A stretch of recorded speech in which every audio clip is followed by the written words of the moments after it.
Avez-vous déjà porté un appareil dentaire? Si oui, je vous comprends. J'espère que votre expérience fut meilleure que la mienne. Je pensais qu'un appareil dentaire me rendrait la vie meilleure. Mais mon Dieu que j'avais tort. Tout a commencé parce que mes dents étaient ignobles. Elles étaient courtes et il y avait de grands espaces entre elles. Mes amis faisaient des blagues dessus et c'était vraiment blessant. Mais j'ai essayé de ne pas montrer ce que je ressentais et rigoler avec eux. Puisque mes parents travaillaient loin tout le temps, je vivais avec mes grands-parents dans le New Jersey. Et ils n'ont jamais pensé que mes dents avaient un problème. Ils ont dit qu'elles pousseraient en grandissant. Mais honnêtement, j'en avais marre qu'on se moque de moi. J'ai fini par vouloir trouver une solution moi-même. À chaque fois que mes parents m'envoyaient de l'argent de poche, j'économisais chaque centime. En troisième, j'avais économisé assez. Alors je suis allée chez un dentiste pour lui demander un appareil dentaire. Mon dentiste m'a dit qu'il faudrait le porter pendant 2 ans. Et je me suis dit que ça ne serait pas si grave, non? Enfin, quelques amies avaient un appareil aussi, et elles étaient toujours jolies. Malheureusement, ce n'était pas mon cas. Mes dents étaient tellement mal rangées qu'un appareil de base ne suffirait pas. Une de mes amies avait eu un appareil invisible. Alors j'ai demandé à mon dentiste si je pouvais en avoir un, mais il a dit qu'il me fallait quelque chose de plus coriace. Je me suis retrouvée avec des bagues en fer noir, et je paraissais encore plus moche qu'avant. J'étais si stupide d'imaginer qu'un appareil rendrait mes dents plus belles comme par magie. Mes amis trouvaient ça drôle et disaient qu'on aurait dit que j'avais un chemin de fer dans la bouche. Tout le monde se moquait de moi, et je me suis lentement éloignée d'eux. Ces jours-là furent parmi les pires de ma vie, et tout ce que je voulais était m'enfuir où personne ne me connaîtrait. Alors, après avoir eu mon brevet, j'ai convaincu mes parents de me laisser venir vivre avec eux à New York. Je me suis dit que ça pourrait être un nouveau départ à mon nouveau lycée. Mais en sachant que je devais porter l'appareil pendant 2 ans, il fallait que j'aie un plan. Je ne voulais pas être le bouc émissaire encore une fois. Alors, j'ai fait semblant d'être muette, pour ne pas montrer mon appareil. Le jour de la rentrée à mon nouveau lycée, j'avais fait une lettre disant que j'étais muette suite à une opération du larynx, et que j'étais en phase de guérison, mais que ça prendrait plusieurs années. J'ai même imité la signature de mes parents. Heureusement pour moi, ils étaient trop occupés pour m'accompagner le jour de la rentrée, donc tout s'est passé comme prévu. Je pensais que quelqu'un serait dubitatif, mais on ne m'a rien demandé. Même les profs compatissaient et disaient que tout se passerait bien, et que je réussirais quand même. Je n'y croyais pas, mais je savais qu'il fallait que je sois prudente. Alors je me suis mise à part pour que les autres n'essayent pas de me parler.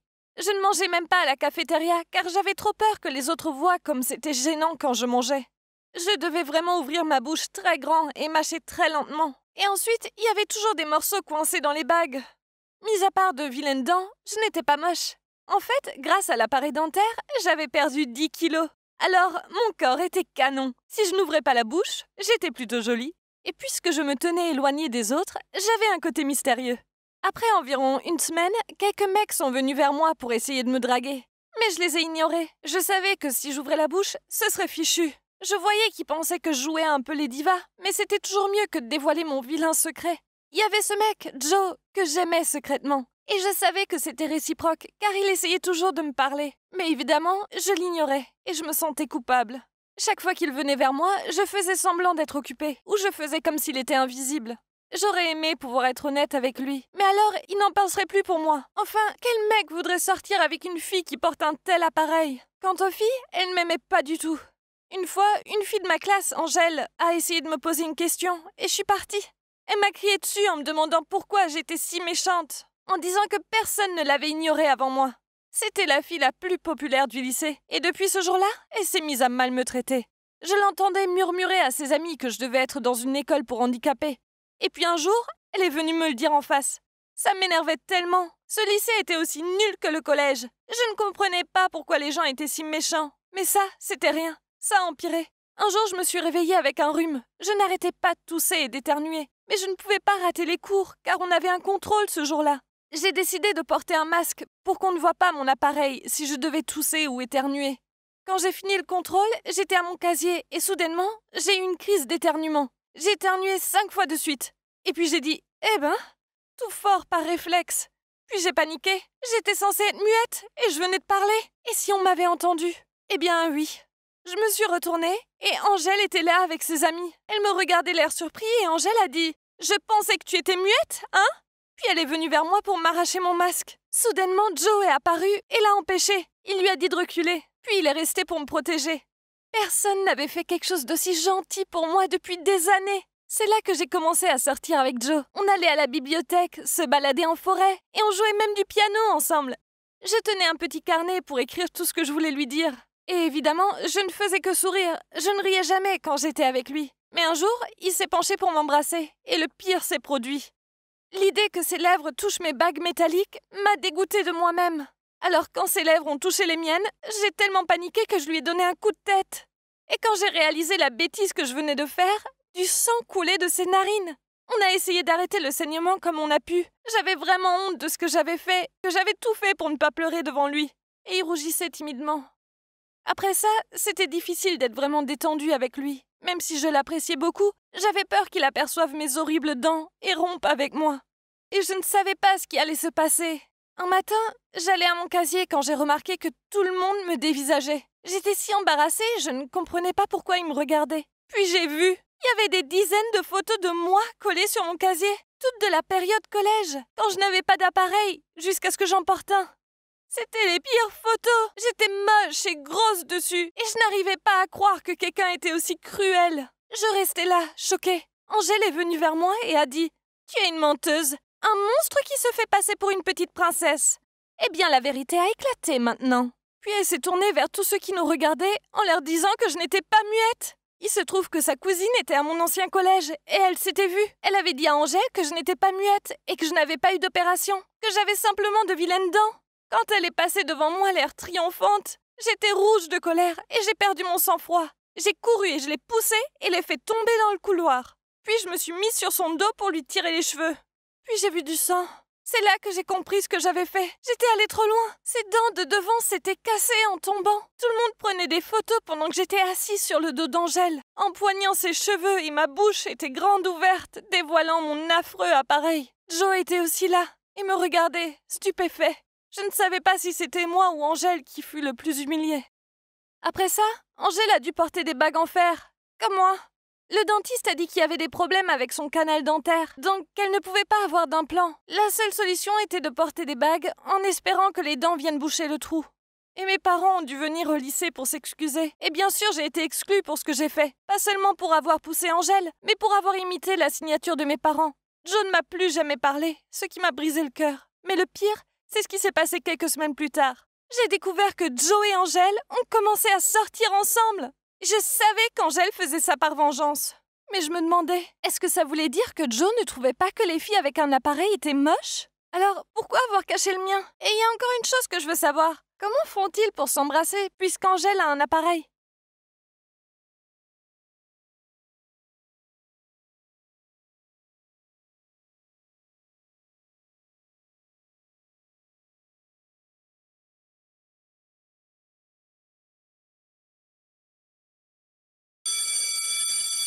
Au lycée, il y a toujours ces filles méchantes, non? Eh bien, il s'avère que j'étais en fait la méchante fille.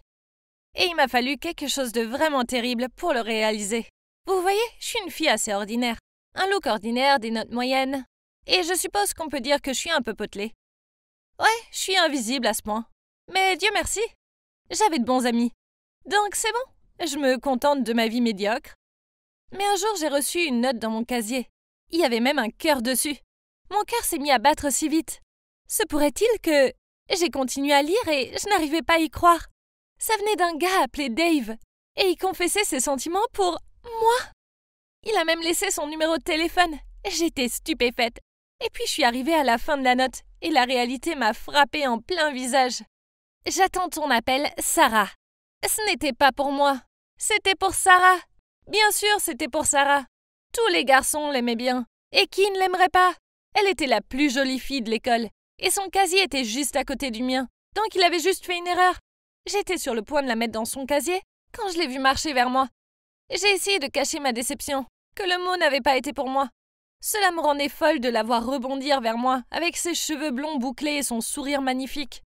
Quand elle m'a vue, elle a commencé à faire la conversation et m'a même complimenté sur ma veste. C'était tellement bizarre. Qu'est-ce qu'il y a de si bien à parler de ça? Ce compliment était-il une sorte de sarcasme ou quelque chose comme ça? Cette fille Angélique m'a toujours donné des sentiments de malaise. Je parie qu'elle est ce genre de fille méchante qui se contente d'être gentille avec toi, puis qui rentre à la maison et met ton nom dans son livre d'injures. Quand elle est partie, j'ai déchiré le mot et je l'ai mis dans mon sac. Plus tard ce soir-là, j'ai fait quelque chose de fou. J'ai envoyé un SMS à Dave, en me faisant passer pour Sarah. Je ne sais pas pourquoi j'ai fait ça, mais après quelques échanges de textos, c'est devenu assez amusant. Je l'ai cherché sur les réseaux sociaux et je n'arrivais pas à croire à quel point il était beau. Il avait 1 an de plus et ses cours étaient donc dans un autre bâtiment. Pas étonnant que je ne l'avais jamais remarqué avant. Même nos cafétérias étaient dans des bâtiments différents, donc il ne m'avait probablement jamais vu non plus. Non pas qu'il me remarquerait de toute façon. Et je me suis sentie si sauvage en lui envoyant un message. Je n'avais jamais rien fait de tel auparavant, et c'était en fait assez amusant de se faire passer pour Sarah. Je pouvais lui parler si librement, et je n'avais pas besoin de trop réfléchir si je parlais comme une perdante. Parce que dans ces moments-là, j'étais Sarah, la fille la plus populaire de l'école. Et c'était incroyable. Peu importe ce que je disais, parce que je savais que David pensait que j'étais Sarah, et donc tout ce que je lui disais était drôle ou mignon. J'ai même dit à ma meilleure amie Clara ce que je faisais. Et elle a été étonnée que j'ai eu le courage de faire une telle chose. Je lui ai montré nos textes, et elle m'a dit « Waouh, t'es folle !» Mais j'ai continué à lui envoyer des textos, et j'ai fini par me rendre compte que je ne pouvais pas m'arrêter. Je ne savais pas combien de temps je pourrais continuer avant de me faire prendre, mais je me suis dit que je m'ennuierais de toute façon avant. Mais un jour, il m'a demandé de le rencontrer après l'école, et je me suis figée. Évidemment, je ne pouvais pas le rencontrer, ni le laisser approcher la vraie Sarah dans la vraie vie. Alors j'ai inventé une excuse sur le fait que mes parents étaient super stricts et que j'aurais des ennuis si quelqu'un nous voyait. Mais il a insisté en disant qu'il avait un cadeau pour moi. Alors je lui ai dit de plutôt le laisser sur le dessus du distributeur automatique pour moi. À ma grande surprise, il a pensé que c'était une idée vraiment romantique. Et il a donc accepté. Tout au long de la semaine suivante, il m'a laissé un cadeau tous les jours. Un jour, c'était un petit cristal en forme de rose. Le lendemain, c'était un livre de poésie. C'était mignon. Je ne m'attendais pas à une telle délicatesse de la part d'un sportif. Et puis, il m'a demandé de le rencontrer au match de basket ce vendredi-là. Il avait l'air si sérieux. Je suppose que sa patience était à bout. Bien sûr, il serait trop absurde d'aller à la même école, mais on ne s'est pas vu du tout pendant 2 semaines d'affilée, n'est-ce pas? Je n'avais pas d'autre choix que d'accepter. Mais la panique s'est installée. C'était la finale d'un grand tournoi à l'école, donc tout le monde y allait. Et Sarah sera là aussi. Et si David la voyait? Non, ce serait un désastre. Ma vie serait finie s'il savait ce que j'avais fait. J'ai demandé à Clara ce que je devais faire, et elle m'a répondu « Quoi? Tu n'as pas encore mis fin à cette histoire d'usurpation d'identité? Tu dois lui dire maintenant, avant qu'il ne soit trop tard. » Elle m'avait traité d'usurpateur d'identité. J'étais tellement offensée que j'ai pris la fuite. Et j'ai dit que je ferais mon propre plan sans son aide. Je savais exactement ce que j'allais faire. En rentrant chez moi, j'ai fouillé dans l'armoire à pharmacie de ma mère et j'ai trouvé son sirop laxatif. J'en ai versé un peu dans une boisson fruitée que j'avais achetée. Évidemment, j'ai suivi les instructions et j'en ai versé seulement un peu. Je voulais dire, je ne voulais pas assommer Sarah, je voulais juste lui en donner assez pour qu'elle rate le match. Je ne savais pas à quel point tout cela allait se développer. Après arriver à l'école le lendemain, je me suis assurée d'être en avance et je l'ai mis sur le bureau de Sarah. Mais j'ai entendu des bruits de pas et j'ai failli mourir de peur. Heureusement, c'était juste Clara. Et quand elle a demandé ce que je faisais, j'ai juste dit que j'avais vu un garçon déposer ça sur le bureau de Sarah et que j'étais jalouse, alors j'ai jeté un coup d'œil. Sarah l'a ensuite pris sans hésitation, car recevoir des cadeaux d'admirateurs secrets n'était pas nouveau pour elle. Eh bien, succès! Après la séance de sport, plus tard dans la journée, Sarah l'a bu. Mais le désastre a frappé. Ses amis voulaient aussi en boire une gorgée, alors elle l'a fait circuler. Et à mon grand désarroi, Clara en a pris une gorgée aussi. J'ai voulu sauter et les arrêter, mais je n'ai pas pu. Dans le cours suivant, tout le monde a commencé à courir vers les toilettes. C'était tellement gênant. Heureusement, Clara n'a fait qu'un seul tour aux toilettes. Puis elle s'en est sortie. Elle pensait qu'elle avait juste mangé quelque chose de mauvais. Si seulement elle savait la vérité. Sarah a dû boire beaucoup plus que les autres, car elle avait encore l'air pâle après plusieurs allers-retours. Pendant la pause, je suis allée la voir et lui ai demandé si elle allait bien. Puis, je lui ai suggéré de rentrer chez elle et de se reposer. Et je lui ai même proposé de l'aider à marcher jusqu'à sa voiture. À ce moment-là, j'étais en fait plus inquiète pour elle que pour mon plan. Mais bon, mon plan a quand même fonctionné. Plus tard dans la nuit, Dave m'a envoyé un SMS me disant qu'il m'avait pas trouvée au match de basket. Enfin, moi, c'est-à-dire Sarah. Je lui ai dit que je ne me sentais pas bien. Et il m'a dit qu'il m'enverrait un cadeau le lendemain pour que je me sente mieux. C'est à ce moment-là que Clara est venue me voir et m'a confrontée. Elle a fait irruption dans ma chambre en disant « Je sais ce que t'as fait, cette fois c'est trop !» Puis elle a dit qu'elle avait vu le sirop dans mon sac à dos. J'étais stupéfaite. Mais je lui ai dit qu'il était temps que ces filles méchantes goûtent à leur propre médecine. Mais elle était furieuse. Elle a dit « Tu es ridicule. Sarah n'est pas une fille méchante. Elle est si gentille. Elle est même gentille avec toi. Es-tu à ce point aveuglée par la jalousie que tu tomberais si bas pour lui faire du mal? Tu sais quoi? Tu es la seule fille méchante ici. À ce moment-là, elle est partie en trombe, me laissant là toute seule. Je suis restée figée, abasourdie. Que s'est-il passé? Qu'est-ce que je viens d'entendre? C'est moi la méchante fille? Ça ne peut pas être vrai, n'est-ce pas? Est-ce que Clara était au moins mon amie? Comment pouvait-elle me dire ça? Elle n'arrêtait pas de m'appeler usurpateur d'identité puis méchante fille. Cette fille était vraiment trop. Mais ces mots s'attardaient dans mon esprit. J'y pensais. Sarah ne m'avait jamais vraiment fait de mal. Alors pourquoi étais-je si méchante avec elle? Ce n'était pas bien de ma part. Cette nuit-là, je ne pouvais pas dormir. Je me sentais si coupable. J'avais vraiment laissé les choses déraper. Pourquoi est-ce que je faisais ça? Ce n'est pas comme si j'aimais vraiment Dave. Bien sûr, ça faisait du bien d'avoir un mec mignon qui me parlait. Mais il ne me parlait que parce qu'il pensait que j'étais Sarah. Je ne savais plus ce que j'essayais de faire. Le lendemain, Dave a laissé une nouvelle boîte cadeau sur le distributeur automatique. Je n'arrêtais pas de la regarder et je n'étais pas sûre de devoir la prendre. Mais soudain, un type l'a remarqué, l'a enlevée et a vu que c'était adressé à Sarah. Puis il a rapidement couru en classe et le lui a donné.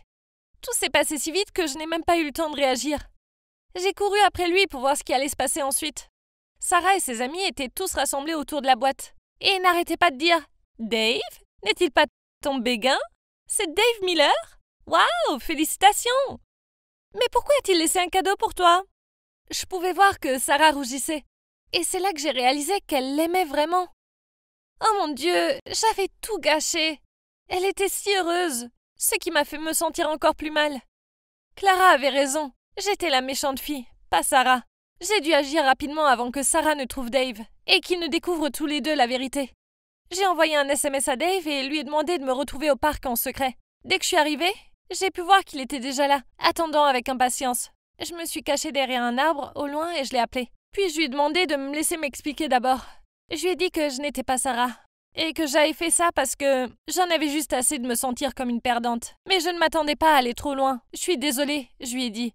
Il était tellement confus et un peu en colère au début. Mais au bout d'un moment, il m'a dit qu'au collège, il avait été un peu un moins que rien et qu'il pouvait donc comprendre d'où je venais. Mais qu'il avait besoin de temps pour digérer tout ça. Quand il était sur le point de raccrocher, je lui ai dit « Attends !» Puis j'ai couru vers lui et je lui ai dit que j'étais la fille au téléphone et que j'avais de bonnes nouvelles pour lui. Que la vraie Sarah l'aimait bien aussi. Et qu'il n'avait qu'à aller la chercher. Il n'avait pas l'air sûr de lui et il a dit « Tu ne me mens pas encore, n'est-ce pas ?» Alors j'ai dit « Je le jure, elle a le plus grand béguin pour toi. S'il te plaît, laisse-moi me rattraper pour tout ça. Je t'aiderai. » Il avait l'air si heureux et je me sentais mieux en sachant que j'aidais ce couple heureux à se réunir. Ils se méritaient l'un l'autre. Je l'ai même aidé à choisir le prochain cadeau pour Sarah. Ouais, la vraie Sarah cette fois. Et depuis lors, je suis devenue en quelque sorte son alliée. Quant à Clara, bien sûr, je lui ai présenté mes excuses et l'ai remerciée d'être une bonne amie et de m'avoir raisonné. Et maintenant, Sarah et Dave sont officiellement un couple. Et je traîne même avec eux parfois. En fait, l'ami de Dave me drague. Alors, voyons si quelque chose se passe de ce côté. Peut-être que je vais enfin avoir un vrai petit ami.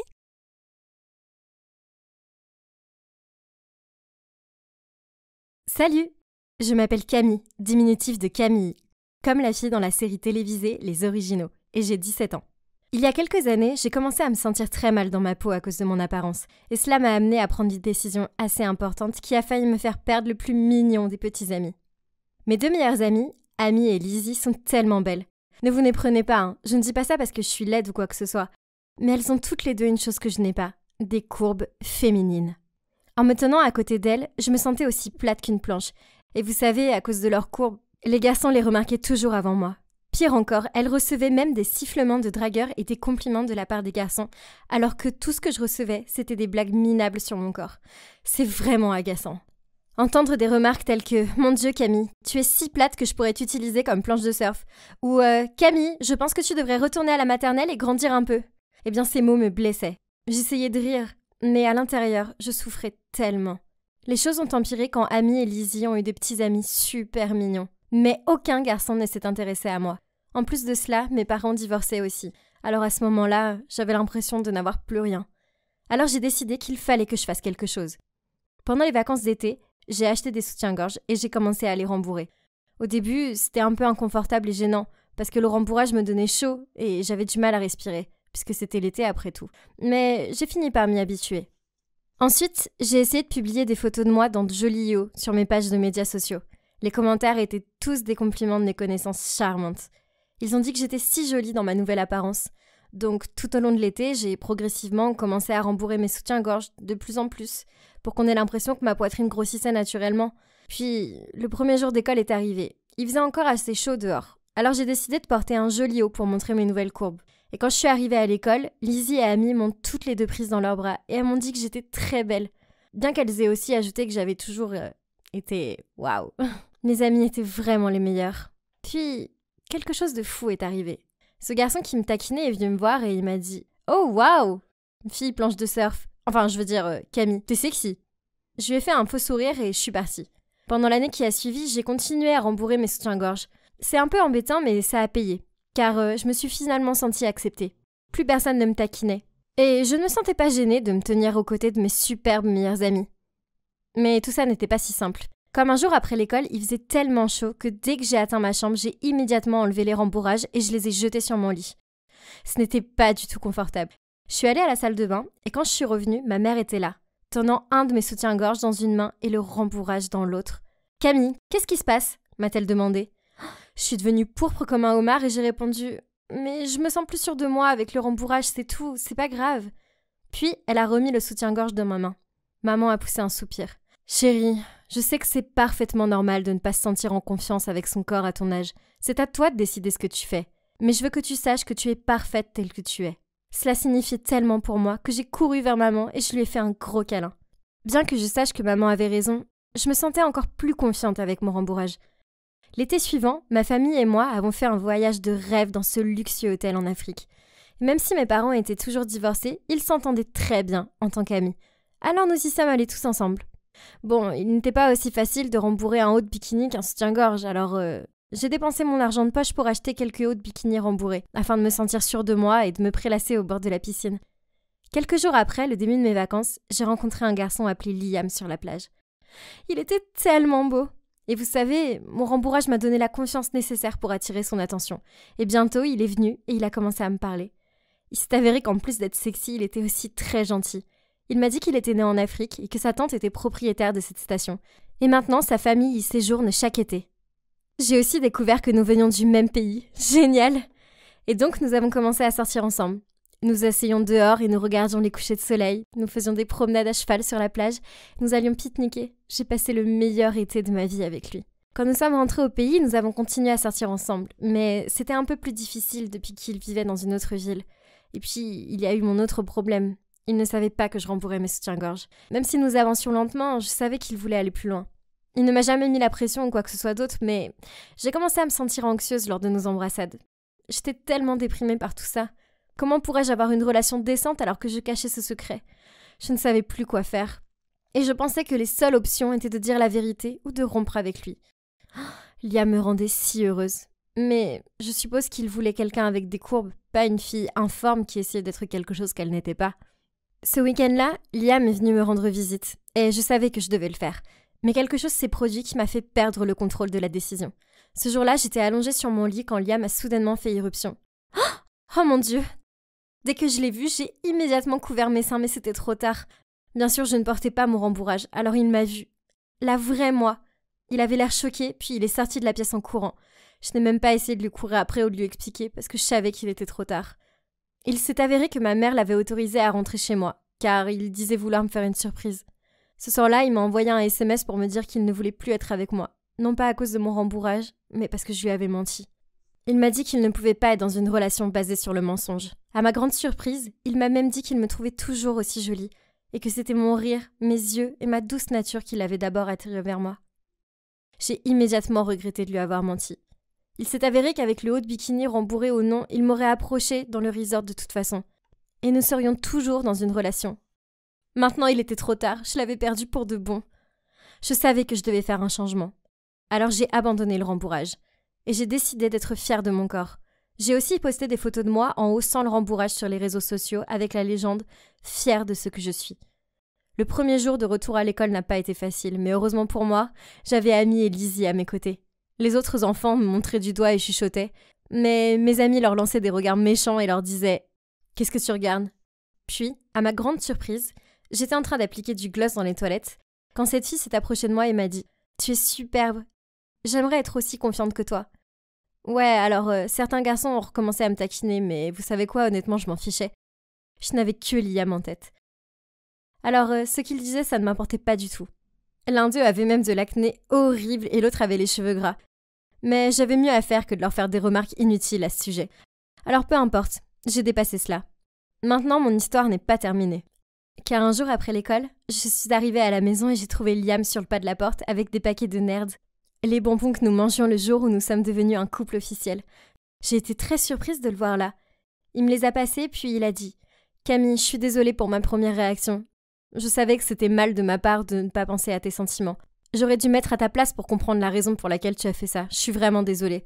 Je ne m'amuse plus et ne pas t'avoir à mes côtés, eh bien, je suppose que ça veut dire que tu m'as beaucoup manqué. Est-ce que tu pourrais me pardonner ?»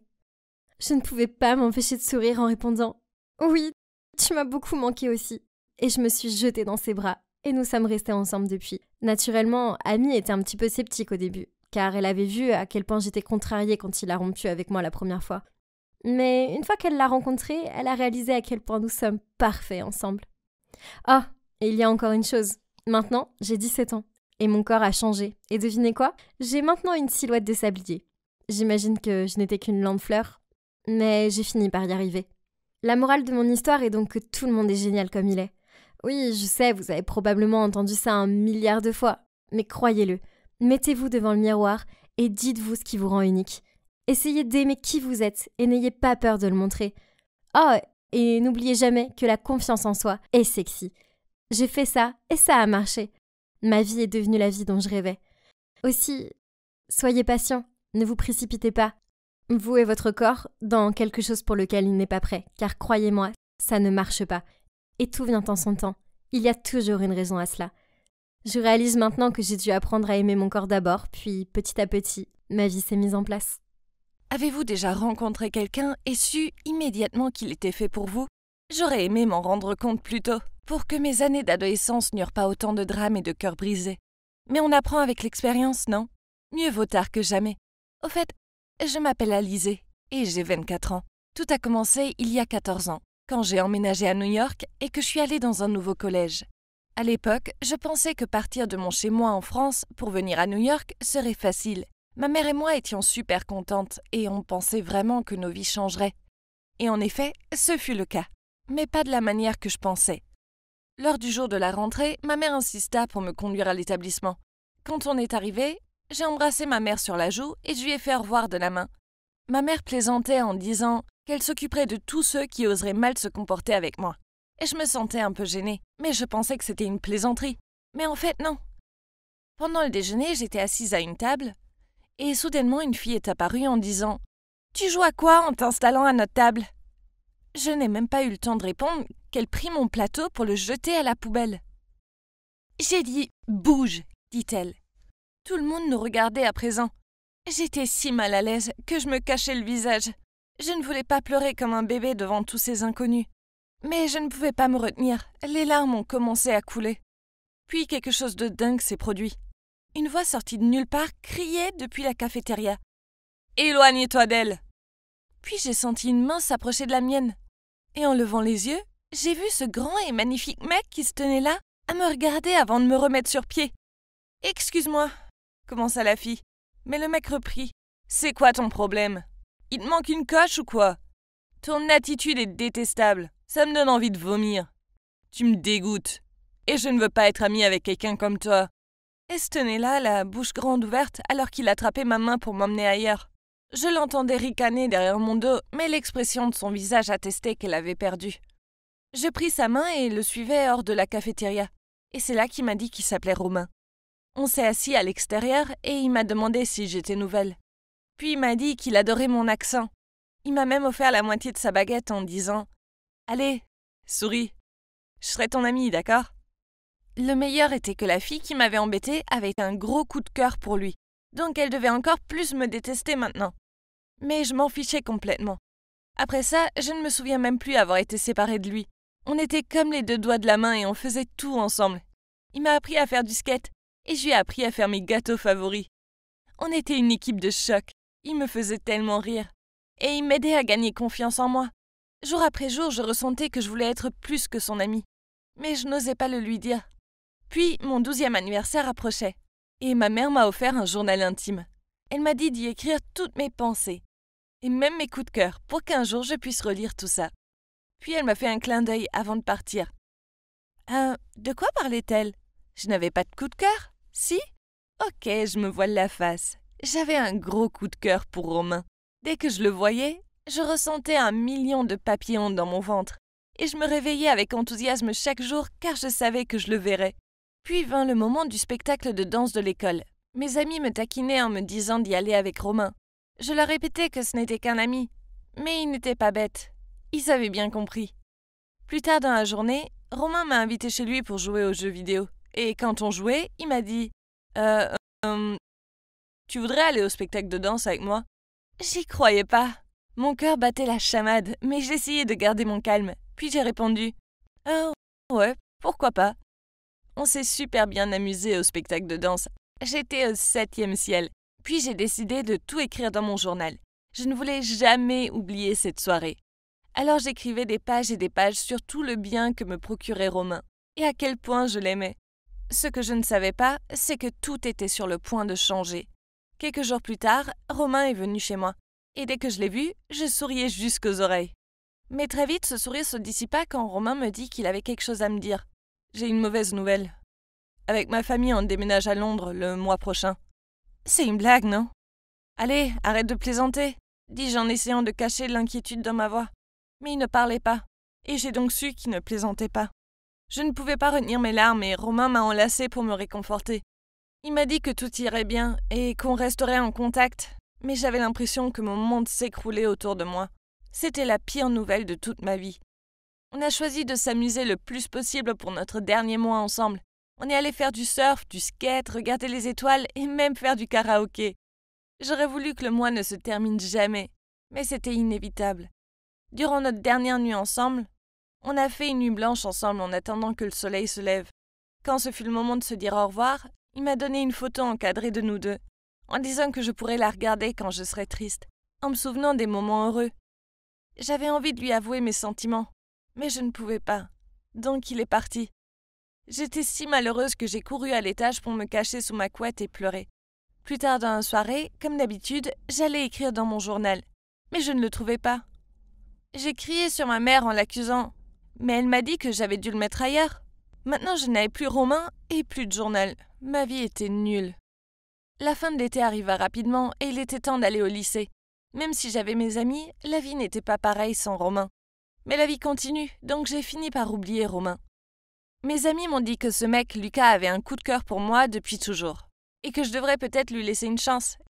Eh bien, on a vite commencé à se fréquenter, et même s'il n'y avait pas de connexion spéciale comme avec Romain, c'était quand même sympa, et ça me faisait penser à autre chose. 7 ans plus tard, j'étais toujours avec Lucas. La relation n'était pas géniale, mais j'avais le boulot de mes rêves et je vivais dans le loft de mes rêves, donc je n'étais pas trop à plaindre. En plus, Romain était sorti de mon esprit. Je me suis dit qu'il était temps de travailler sur ma relation avec Lucas. Alors un soir, je lui ai dit que je travaillais tard, et je nous ai réservé un séjour surprise à Paris. Quand je suis rentrée, j'étais impatiente de le dire à Lucas. Alors j'ai couru dans la chambre, et à ma grande horreur, je l'ai trouvé allongé sur notre lit en train d'embrasser une autre fille. Au début, ils ne m'ont même pas vue, alors j'ai crié. « Qu'est-ce que tu fais ?»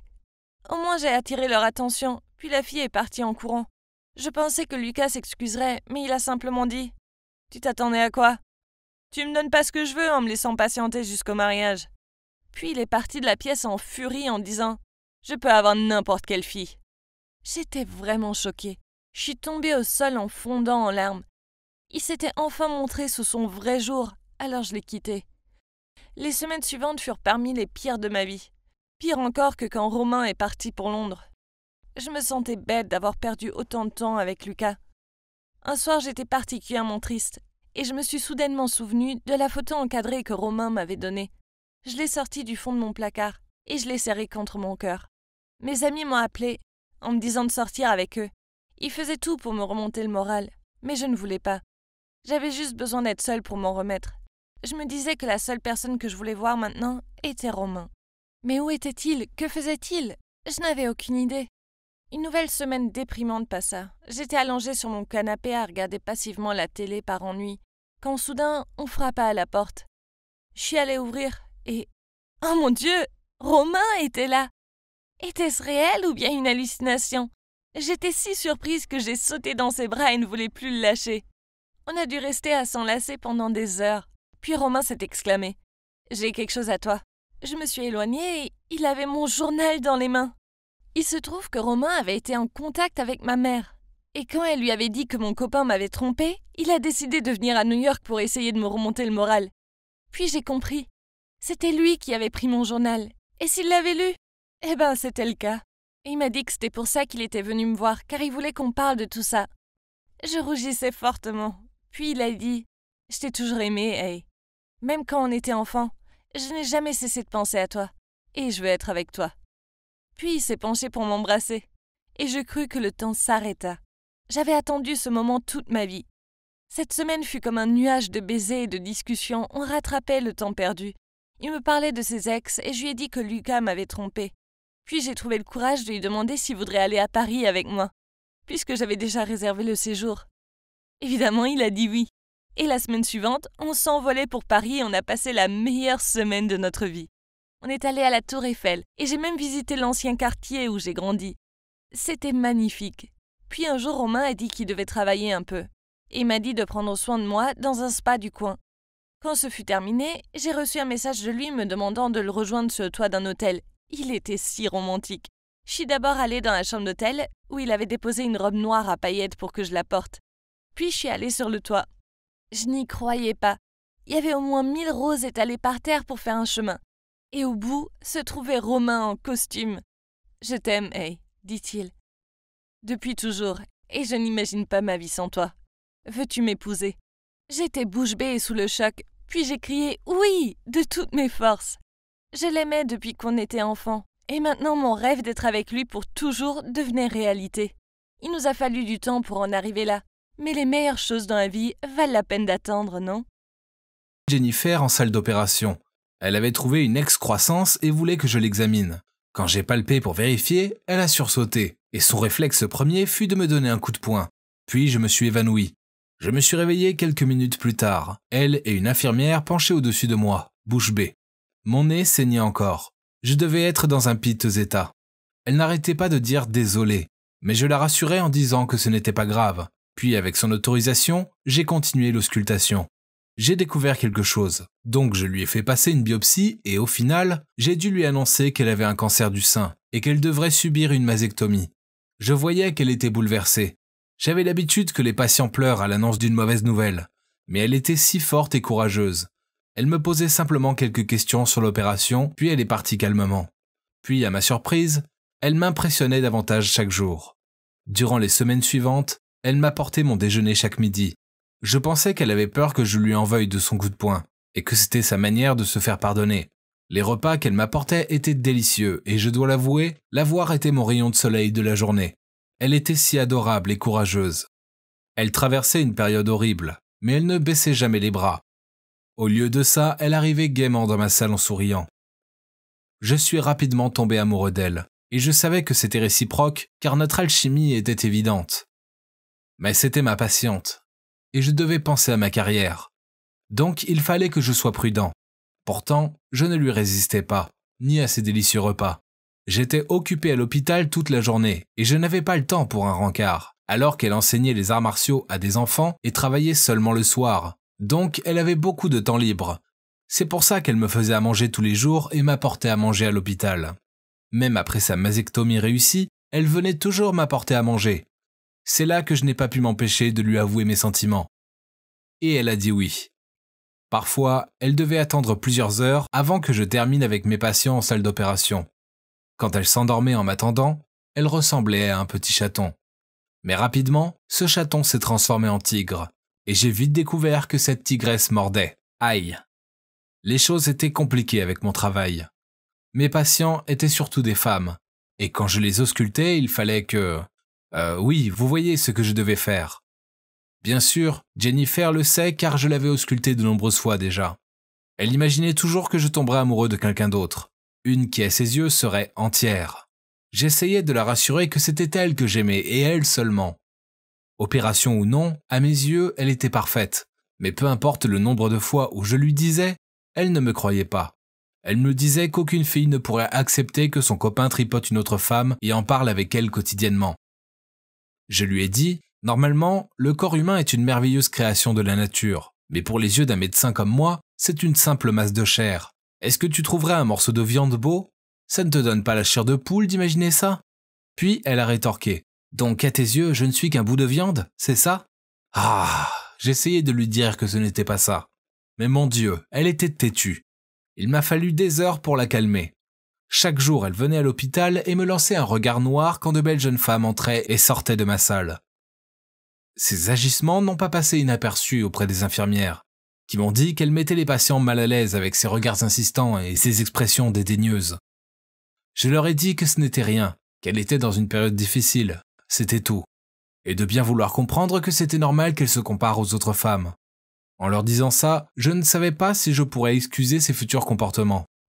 Cet après-midi, durant mon déjeuner tardif, Jennifer m'a demandé si la 8e fille qui est entrée dans ma salle était belle. Oh mon Dieu, la seule personne dont je me souvenais était celle qui était sortie de ma salle 5 minutes plus tôt.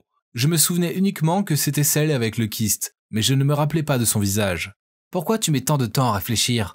Tu te souviens de son visage? Tu dois juste dire qu'elle n'était pas belle, non? J'ai balbutié. Oui, c'est ça. Pas belle du tout. Elle fronça les sourcils. Ça veut dire que tu te souviens d'elle. Pourquoi elle t'a autant marqué? Je devenais tendu. C'était quoi le problème des femmes? Une semaine plus tard, quand elle m'apporta mon déjeuner, elle me demanda « Est-ce que tu connais la fille en robe rouge? Car ça fait déjà 3 fois de suite qu'elle vient. Chaque fois, elle s'habille bien. Et qui porte une robe pour aller à l'hôpital? N'est-ce pas normal pour un patient de voir son médecin régulièrement? Non, ce n'est pas normal. Je veux voir son dossier. La 3e personne à partir du haut. Arrête, tu sais que je n'ai pas le droit de faire ça. Alors tu n'as pas le droit de manger non plus. Mon Dieu, c'était ridicule. Elle ne capitulait pas. Donc j'ai cédé et lui ai montré le dossier. Cette fille venait d'avoir une opération d'augmentation mammaire. C'est pour ça qu'elle venait régulièrement faire un contrôle. Jennifer a souri en disant « Je le savais, ce sont des faux. Je pensais que ça en resterait là, mais il se trouve que ce n'était que le début. » Jennifer me bombardait de questions sur la fille en robe rouge. Par exemple, est-ce qu'elle me plaisait? Je lui ai dit ce qu'elle voulait entendre, qu'elle était la seule qui comptait à mes yeux, etc. Mais bizarrement, les jours suivants, elle ne venait plus à l'hôpital. Elle m'envoyait quelques messages tous les jours puis a disparu. Peut-être que j'aurais dû me spécialiser en psychologie, car j'étais peut-être un bon médecin, mais je ne savais pas ce que les femmes pensaient. 1 mois passa et elle ne revint plus à l'hôpital. J'étais soulagé au début, mais je ne pouvais m'empêcher de me demander ce que cette insolente préparait. En attendant, c'était bizarre que la fille en robe rouge venait de plus en plus souvent, alors qu'elle n'avait aucun problème de santé. Puis un jour, elle est arrivée en disant qu'elle avait mal et que ça grattait. Je lui ai fait passer un scanner et des tests, mais je ne trouvais pas la raison. « Hé, madame, vous êtes en meilleure santé que moi. Si vous n'en êtes pas sûr, merci de faire un contrôle 1 fois par mois, ou je peux vous conseiller un autre hôpital. »« Où est votre copine ?» dit-elle en m'interrompant. « Pardon ?» Elle m'a dit d'attendre et de voir, mais j'en ai marre d'attendre. Où est-elle? Hein? Que se passe-t-il? À ce moment-là, la porte s'est ouverte en grand et Jennifer est apparue. Oh mon Dieu! Elle était totalement changée. Elle était habillée de manière très sexy, pas mignonne comme avant. En tant que médecin et petit copain, j'ai immédiatement vu qu'elle avait des implants mammaires. Avant de pouvoir parler, un homme est entré et a mis sa main sur sa hanche. Puis, il eut l'air confus en regardant la patiente et retira immédiatement sa main de la hanche de Jennifer. « Qu'est-ce qui se passe ici ?» Je demandais de savoir. Jennifer fixait la fille et a dit « Je t'ai dit que si tu continuais de draguer mon mec ouvertement, je ne resterais pas là. » L'homme qui devait avoir l'âge de mon père regarda Jennifer. « Quelle drague ?» Puis elle regardait l'autre fille. « Est-ce que tu me trompes ?» Puis la fille en robe rouge lui souriait en disant « Qui trompe qui maintenant ? Quoi ? Ils étaient en couple ou quoi ? Mais que faisait ma copine ici ?» Jennifer se tourna vers l'homme. « C'est elle qui a commencé en premier, j'en ai la preuve. J'ai pris des photos des fois où elle s'est approchée de mon copain. Si vous divorcez, vous en aurez besoin. Tu ne voudrais pas partager tes biens avec une fille volage, n'est-ce pas ?» J'ai crié. « Mais qu'est-ce que tu fais ?» L'homme regardait Jennifer. « Tu t'es foutu de moi ? Tu m'as séduit uniquement car elle draguait ton copain et que tu voulais te venger ? Mon Dieu, La porte était toujours ouverte et les médecins, infirmiers et patients venaient voir le cirque. Ils sont venus voir en pensant que c'était une scène de jalousie. Donc, il était évident que Jennifer essayait d'avertir la fille en robe de s'éloigner de moi. Et quand elle a vu que ça ne marchait pas, elle a suivi son mari pour le séduire et elle s'est même fait opérer les seins pour suivre ce plan idiot. Oh my god, elle était folle. Après cet incident, je fus puni sévèrement pour avoir détérioré l'image de l'hôpital et j'ai dû travailler comme bénévole dans une clinique à Mexico pendant 6 mois sans être payé. Ouais, maintenant je suis à Mexico. Pour payer pour l'erreur de... Non. Était-ce ma faute? Je n'avais rien fait. Donc la morale de l'histoire, c'est de ne pas flirter avec un patient. Même s'ils font de délicieux plats, croyez-moi, ça ne vaut pas le coup. Bonjour à tous les téléspectateurs des histoires courtes. Je suis Crystal, modèle et influenceuse, et je suis ici pour le prix des influenceurs Trend Like This. Entrez et venez vous préparer avec moi. Je sais ce que vous pensez. J'ai un look unique. Je suis atteinte de vitiligo, une maladie qui provoque l'apparition de taches pâles sur ma peau. C'est sans doute différent, mais je ne le vois pas comme un inconvénient, mais plutôt comme l'un de mes plus grands avantages. Depuis que je suis enfant, les gens me regardent dans la rue, mais heureusement, ma mère et ma grande sœur ont toujours été là pour me soutenir. Chérie, ils te regardent comme ça parce que tu es magnifiquement différente. Oui, Crystal, ne doute jamais de toi. Tu es unique en ton genre. Grâce à elle, j'ai appris à aimer mon apparence. Un jour, alors que nous nous promenions dans le parc, un homme à l'allure excentrique s'est approché de moi. « Oh mon Dieu, votre peau! C'est un chef-d'œuvre !» Il s'est avéré que c'était Bo Ivanov, le photographe de renommée mondiale. Il m'a supplié de poser pour lui, et avec les encouragements de ma mère et de ma sœur, j'ai accepté. Et mes photos sont devenues d'un succès viral. Mon intérêt pour le mannequinat s'est éveillé. J'ai rejoint cette formidable agence de mannequins et j'ai appris toutes les poses pour les séances de shooting, porter des tenues magnifiques et surtout me faire maquiller pour mettre en valeur mon vitiligo. Et non pour le cacher. Depuis, je travaille d'arrache-pied en m'investissant à fond dans mon travail. C'est ainsi que je suis devenue l'égérie de plusieurs marques de mode et que j'ai bâti mon empire. Je voulais ouvrir la voie des personnes comme moi pour qu'elles s'aiment elles-mêmes et célèbrent leur propre singularité. Car regardez-moi, ma carrière, ma vie ont pu en arriver là aujourd'hui, grâce à ma peau, et je n'en changerai pour rien au monde. Mais ce matin, je me suis réveillée et j'ai vu... Ah! Mes taches de vitiligo! Elles avaient disparu! Ce n'est pas possible! J'ai encore des tonnes de défilés de mode et d'événements prévus pour le reste de l'année. Sans mes taches, vont-ils tous annuler? Paniquée, j'ai appelé mon manager, Alex, qui s'est immédiatement précipité dans mon appartement. Cela n'aurait pas dû arriver. Le projet avec Red Rush est la semaine prochaine. Je le sais. Qu'est-ce que je dois faire? Aller voir un dermatologue? Non, Crystal, tu ne dois pas en parler à qui que ce soit. Tu ne veux pas ruiner ta carrière, n'est-ce pas? Non, mais je ne peux pas me cacher à l'intérieur pour toujours. Non, tu ne peux pas. Mais tu peux faire semblant d'avoir des taches. Utilise du maquillage, dessine-en un peu. Quoi? Tu veux dire que je dois mentir à tout le monde? C'est ton choix. C'est soit ça, soit dire adieu à ta carrière. C'est mal, je sais, mais j'ai travaillé si dur pour ça. Je ne peux pas abandonner maintenant. Je suppose que du fond de teint devra faire l'affaire. J'ai repris ma vie quotidienne de mannequin. Et heureusement, personne n'a rien soupçonné. Mais j'étais si sur les nerfs et je vérifiais constamment mon maquillage. Crystal, es-tu au courant? La marque Rarus recherche des mannequins aux traits peu conventionnels pour sa nouvelle collection. Tu es le modèle parfait. Oh mon Dieu! Toutes les personnes connues dans la mode connaissaient le créateur de Rarus, Monsieur Finnegan. Si je deviens sa muse, j'entrerai dans le monde de la haute couture. Je ne peux rater cette occasion unique pour rien au monde. Je me suis concentrée, je suis entrée sans crainte dans le bâtiment, quand soudain mon talon s'est coincé. Je suis tombée à la renverse, et soudainement, des bras puissants m'ont entourée et j'ai atterri directement dans leur chaleureuse étreinte. L'espace d'un instant, j'ai senti leur parfum divin m'envahir. Dior sauvage, n'est-ce pas? Tu n'as pas beaucoup changé, non? Toujours aussi maladroite, même si tu es devenue une superstar. Attendez, cette voix. C'est Sam, mon amour du lycée. Oh là là, la puberté l'a frappé de plein fouet, hein. Samuel s'agenouille et remet doucement le talon sur mon pied. Yep, mon cœur allait carrément sauter de ma poitrine. Tu as passé le casting, c'est ça? Oh, oui. Mais comment tu... Je fais partie du jury. Je dois y aller maintenant. Bon courage à toi. Waouh, Samuel s'est déjà fait un nom. Impressionnant. Attends, Crystal, tu es là pour travailler. Et maintenant, c'est l'heure de briller. Je me suis pavanée le long de la passerelle en prenant à la fin ma fameuse pose du retournement. Comme prévu, tous les juges étaient fascinés. Ce travail était dans la poche. Juste à ce moment-là, tout le monde faisait des acclamations à la fille suivante. C'était Amanda. Elle est connue sous le nom de la Super Nouvelle, qui défie les normes du monde du mannequinat. Ironiquement, ce titre m'a appartenu autrefois. Mais dans cette industrie, on peut facilement être écarté si l'on ne fait pas attention. Nous avons eu le résultat juste après le casting. Comme prévu, je faisais partie du show. Bravo. Hey Crystal, c'est ça? Amanda, je suis une grande fan de toi. Dis, est-ce qu'une pro comme toi peut donner des conseils à cette débutante pendant qu'on s'entraîne ensemble? Je sais que c'est une compétition, n'est-ce pas? Ça veut dire qu'il n'y a pas d'aide. Puis j'ai filé. Le premier jour de la formation, j'ai déjà tout gâché. J'ai dû me déguiser pour m'éclipser et en acheter un nouveau. La crise a été évitée, mais j'ai eu 30 minutes de retard. C'est toi la professionnelle, agis comme telle pour que nous, les amateurs, puissions l'admirer. Un vétéran du mannequinat, c'est ce qu'on dit. Ces filles ne manqueraient pas l'occasion de me détrôner, surtout elle. Bienvenue à toutes. Permettez-moi de vous présenter notre collection haute couture automne 2023, qui s'inspire de l'art élégant du ballet. En plus de votre entraînement habituel, vous pourrez apprendre quelques mouvements pour en saisir la véritable essence.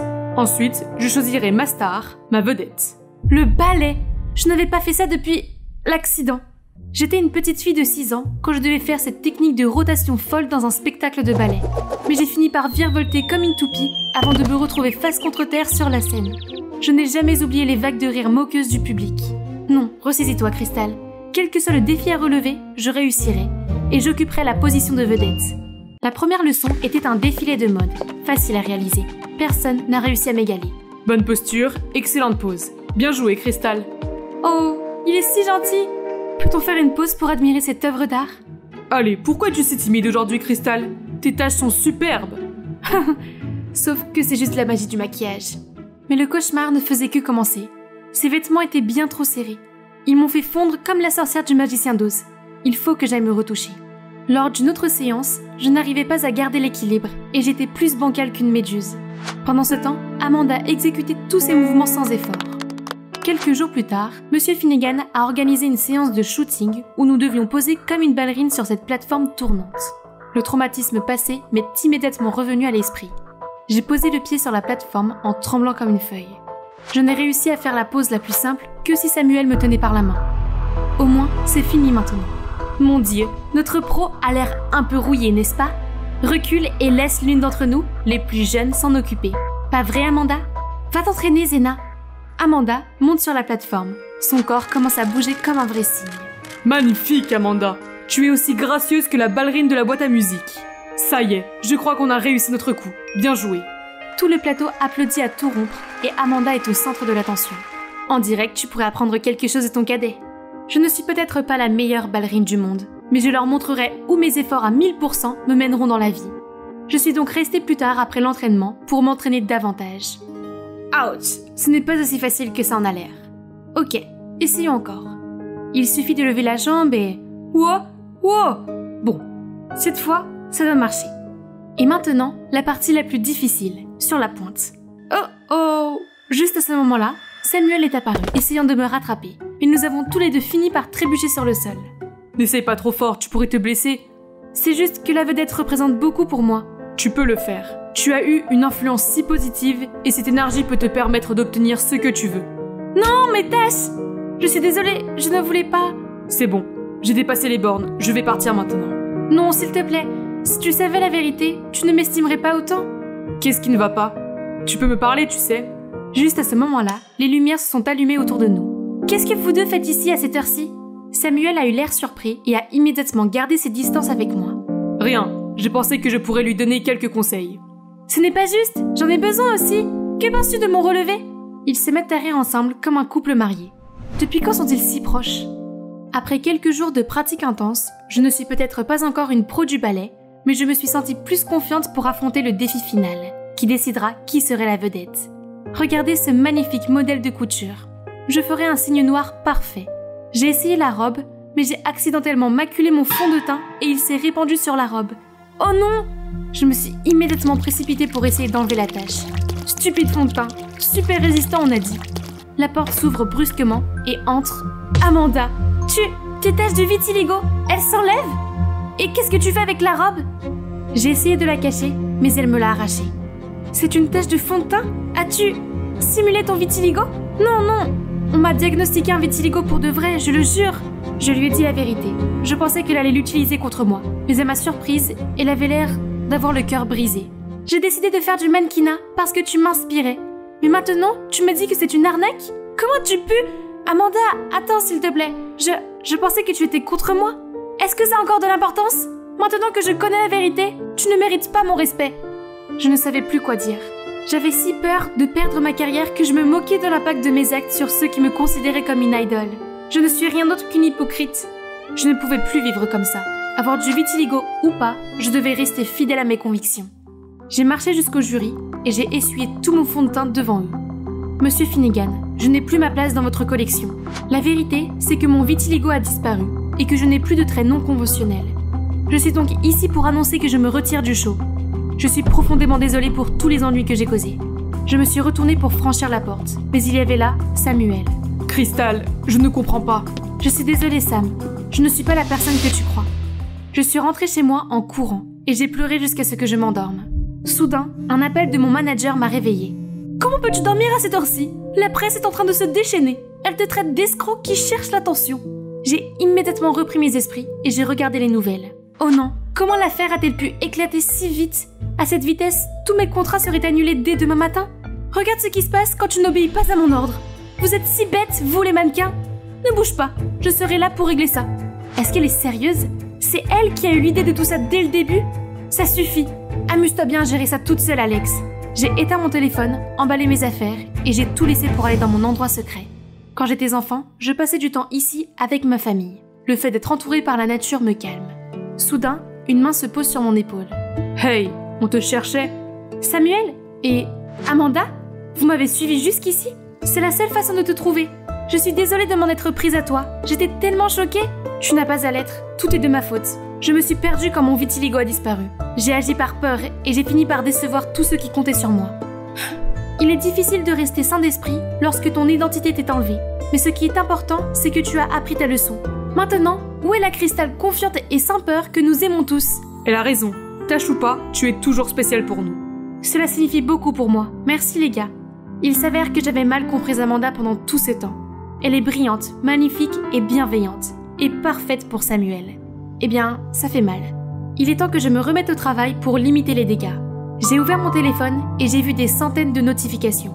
Parmi elles, un message de Monsieur Finnegan disant qu'il a une place pour moi au défilé de mode. Donc ce n'est pas la fin pour moi, n'est-ce pas? Vas-y ma grande. Oui, ça fait du bien d'être de retour. Crystal, tu es là. J'ai une grande nouvelle. Tu seras la vedette de cette collection. Moi? Mais je n'ai plus de traits non conventionnels. Ce n'est pas grave, tu es parfaite comme tu es. 2 filles se tiendront à tes côtés, et tu seras au centre, portant cette œuvre d'art. Un signe élégant au milieu d'un troupeau de vilains canards. N'est-ce pas un peu offensant? Alors, c'était ton plan depuis le début? Jouer un sale tour pour sauver ta carrière qui a échoué? Arrête Zena, te moquer de moi ne changera rien à la situation. Il y a quelque chose de louche ici, et je vais l'éluder. Enfin, le jour du spectacle est arrivé. Dès que j'ai reçu le signal, j'ai arpenté la piste avec assurance, faisant tourner les têtes à chacun de mes pas. Mais ce n'est pas pour la raison que vous pensez. J'ai en fait échangé ma place avec Amanda. Et maintenant, tous les projecteurs sont braqués sur elle. C'est à ce moment-là que Monsieur Finnegan s'est précipité sur la piste. Qu'est-ce que tu crois faire? Tu as gâché mon spectacle. J'avais un accord avec elle, Quel accord? Dis-moi, tout de suite. C'est elle qui est derrière tout ça. Alex? Grrr, ce serpent! Alex a soudoyé Monsieur Finnegan pour qu'il me laisse être la vedette et qu'il entraîne les mannequins aux traits non conventionnels vers le bas, puisque je ne suis plus l'une d'entre elles. En entendant cela, tous les mannequins sont devenus furieuses, prêtes à sauter sur les 2 fraudeurs. Vous deux avez dépassé les bornes. Je n'ai pas besoin de vos jeux de manipulation pour continuer ma carrière. Je resterai fidèle à moi-même, quoi qu'il arrive. Traits non conventionnels ou non, je suis toujours prête à les défendre, parce que tout le monde est beau à sa façon et qu'ils méritent une chance de montrer leur beauté au monde entier. Le public a applaudi à tout rond, tandis que Monsieur Finnegan et Alex étaient entourés de caméras et de critiques. Justice rendue. Après tout ce drame, je suis toujours mannequin, mais avec une agence différente, qui m'accepte pleinement pour ce que je suis vraiment. Je continue d'influencer les jeunes sur l'amour de soi et sur le fait d'être unique. Amanda et moi sommes devenus les meilleurs amis. Nous avons fait des tonnes de plans pour collaborer avec Samuel, mais je ne pouvais pas me débarrasser de ce sentiment déchirant quand ces deux-là sont ensemble. Heureusement, mon emploi du temps chargé ne m'a pas laissé le temps d'y penser. Après des jours et des nuits de travail acharné, j'ai maintenant ma propre ligne de produits de soins de la peau appelée Only You. Impressionnant, non? Oh Sam, t'es venue? Waouh, elles sont magnifiques. Amanda va les adorer. Non, elles ne sont pas pour Amanda. Elles sont pour toi. Crystal, je suis fou de toi. Je l'ai toujours été. Quoi? C'est moi que tu aimes depuis le début? Alors pourquoi tu ne me l'as pas dit avant, idiot? J'ai sauté dans ses bras et nous avons partagé le plus beau des baisers. Une fin parfaite pour un voyage extraordinaire. Quelle belle journée! Devinez qui vient de décrocher le rôle principal dans la prochaine pièce du club musical? Oui, moi! Alors que je me plonge dans le rythme de la musique, aïe! Je me suis cognée à quelqu'un et je suis tombée. Tu es aveugle? Tu te crois si spécial que tu peux valser partout comme bon te semble? Pas encore. Pourquoi est-ce que je continue à tomber sur elle? C'est Camilla, la méchante fille de mon club de musique. Je chante, elle danse, je fais toujours en sorte de rester dans ma voie, mais pour une raison quelconque, Camilla n'arrête pas de me critiquer. Ah, s'il te plaît, tu ressembles à un chat qui hurle. Donne-moi des ongles sur un tableau noir plutôt que ton cri, n'importe quel jour. Pourquoi doit-elle être si méchante? Hein? Qu'est-ce que c'est? Oh, un portefeuille! Quelqu'un a dû le faire tomber. Mais je suis la seule personne dans cette allée. Il doit y avoir une carte d'identité ou autre chose dedans, non? J'ai donc ouvert le portefeuille pour vérifier, mais non. Pas de carte étudiante, pas de carte d'identité. À la place, il y a juste une étrange photo et un tas de cartes de membres VIP avec le nom Sophia dessus. Oh, ces endroits sont chics. Cette personne doit être super riche. Je dois remettre ça au poste de police. Mais attendez, ce n'est pas... Oh mon Dieu, un ticket pour voir Franz Ferdinand ce soir. J'adore ce groupe et c'est pour le carré VIP. Même si j'apporte ça aux flics maintenant, ils ne pourront toujours pas trouver le propriétaire avant le concert. Nous ne devrions pas laisser un billet aussi génial se perdre, n'est-ce pas? Alors, et si... Je vais profiter du concert de ce soir au nom de cette fille, puis je remettrai le portefeuille aux flics plus tard. Honnête. Waouh, c'est la plus grande scène que j'ai jamais vue dans ma vie. Je suis arrivée à mon siège et j'attendais avec impatience quand j'ai entendu une voix à côté de moi. Hey, tu dois être Sophia? Mon Dieu, ce mec était magnifique, mais il m'avait confondue avec une autre. Attendez une minute. C'est vrai, Sophia était le nom sur les cartes, la propriétaire du portefeuille. Je cherchais encore un moyen d'expliquer cette situation embarrassante quand elle a continué. Ravi de te rencontrer, je m'appelle Roman et mes parents m'ont beaucoup parlé de toi. Ils sont plutôt bons pour arranger les choses, non? Parce que j'adore vraiment ce groupe. J'aurais dû prévoir que ça arriverait. Je veux dire, qui va à un concert seul? Heureusement pour moi, il semble que ce Roman n'avait jamais rencontré la vraie Sophia auparavant. Pour une nuit seulement, je pouvais prétendre être elle, non? Et devinez quoi? Ce type n'était pas seulement super mignon, mais aussi un musicien talentueux. Il avait passé la plupart de sa vie en Italie et venait de rentrer aux États-Unis pour y suivre des études. Grâce à lui, j'ai appris que Sophia était une chanteuse douée et leurs deux parents ont organisé cette rencontre pour que Roman puisse aider sa carrière de chanteuse. Parler à Roman était si naturel et bientôt je chantais et me balançais sur la musique à ses côtés. Dès que je suis arrivée à la maison, je suis immédiatement allée sur internet pour trouver plus d'informations sur Roman. Waouh, son compte SoundCloud a plus de 200 000 abonnés. Ah, beau et talentueux.